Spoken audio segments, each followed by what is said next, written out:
ஆண்டவராகிய இயேசு கிறிஸ்துவின் நாமத்திற்கு மகிமை உண்டாவதாக. இன்று நாம் தியானிக்கக்கூடிய தேவ வார்த்தையானது யோவான் 1:17.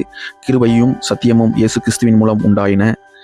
நியாயப்பிரமாணம் மோசையினால் கொடுக்கப்பட்ட கட்டளைகள் இவை. தேவன் செய்தியின் மைய கருத்தானது நியாயம் அல்ல கிருபை, தண்டனை அல்ல மீட்பு, சட்டம் அல்ல சமாதானம். இந்த உலக மனிதர்கள் குற்றம், தோல்வி, தகுதியின்மை என்று உங்களை அழைக்கிறார்கள். ஆனால் தேவன் கிருபையும் ஆசீர்வாதத்தை தருகிறார். சத்தியம் நம்மை விடுதலை செய்யும் தேவ வார்த்தையாகும். இரண்டையும் கொண்ட வார்த்தை இந்த வசனமாகும். கிருபை நம்மை எழுப்புகிறது. மனிதர்கள் உங்களை நிராகரித்தாலும், உங்களை தள்ளி வைத்தாலும், உங்களை புறக்கணித்தாலும் தேவ கிருபை உங்களை இந்த வேளையிலும் ஏற்றுக்கொள்ளும், உங்களை உயர்த்தும், உங்களை நல்ல நிலைமைக்கு கொண்டு வரும். கிருபையினால் விசுவாசத்தினால் ரட்சிப்பு உண்டு. ஆமாம் அன்பு சகோதரர்களே, நீங்கள் இந்த வேளையிலும் இந்த நாளிலும் தேவ கிருபையினால் ஒரு ரட்சிக்கப்பட்ட வாழ்க்கையை வாழ தேவ கிருபை உங்களுக்கு உதவும்.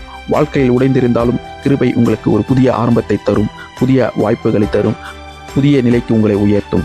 சத்தியம் நம்மை விடுதலை செய்யும். சத்தியத்தை அறிந்து கொள்வீர்கள், சத்தியம் உங்களை விடுதலை செய்யும். யோவான் 8:32 வசனம் இவ்விதமாய் சொல்கிறது.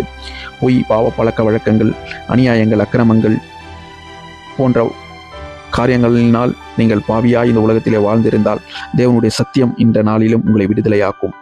நீங்கள் அவ்விதமான காரியங்களை விட்டு விலகும் போது தேவ மகிமை உண்மையாகவே உங்கள் வாழ்க்கையில் காண்பீர்கள். இயேசுவின் புதிய வாழ்க்கை உண்டு. கிறிஸ்துவுக்குள் இருப்பவன் புதிய சிருஷ்டியாய் இந்த உலகத்திலே வாழ்கிறான்.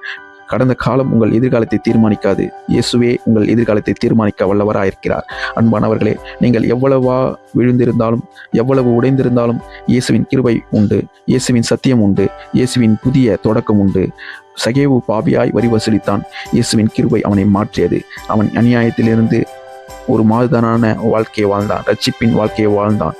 விபச்சாரத்தில் பிடிப்பட்ட பின் மக்களால் கல்லெறிந்தார்கள். ஆனால் இயேசுவின் கிருபை காட்டினார், அவர்களை விடுவித்தார். பவுல் சபையை துன்புறுத்தினான், ஆனால் தேவன் அவனை தொட்டார். சபையின் வளர்ச்சிக்காக பின்பு அவன் அநேக காரியங்களை செய்தான். இயேசு பாவத்திலிருந்து விடுதலை செய்ய வல்லவராயிருக்கிறார். சட்டம் பாவத்தை காட்டும், சுட்டிக்காட்டும். ஆனால் தேவன் கிருபை உங்கள் பாவத்திலிருந்து ஒரு விடுதலையான வாழ்க்கையை தரும். சத்தியம் அந்த வாழ்க்கையை எப்படி வாழ வேண்டும் என்பதை உங்களுக்கு காட்டும். கிருபையும் சத்தியமும் இயேசு கிறிஸ்துவின் மூலமாய் உண்டாயிருக்கிறது. ஆம் அன்பு சகோதரிகளே, அந்த கிருபையும் சத்தியமும் உங்களுக்கு இந்த நாளிலும் இருந்து உங்கள் காரியங்களை வாய்க்கு செய்யும், உங்களை ஆசீர்வதிக்கும். அந்த கிருபையும் சத்தியத்தை நீங்கள் பற்றி கொள்ளுங்கள். உண்மையாகவே இந்த வாழ்க்கை உங்களுக்கு ஒரு மனமகிழ்ச்சியான, சமாதானமான, ஒரு ஆசீர்வாதமான வாழ்க்கையாய் அமைய தேவன் அனுக்கிரகம் செய்வார். இந்த வார்த்தையை ஆசீர்வதித்து அனுத்துவாராக. God bless you.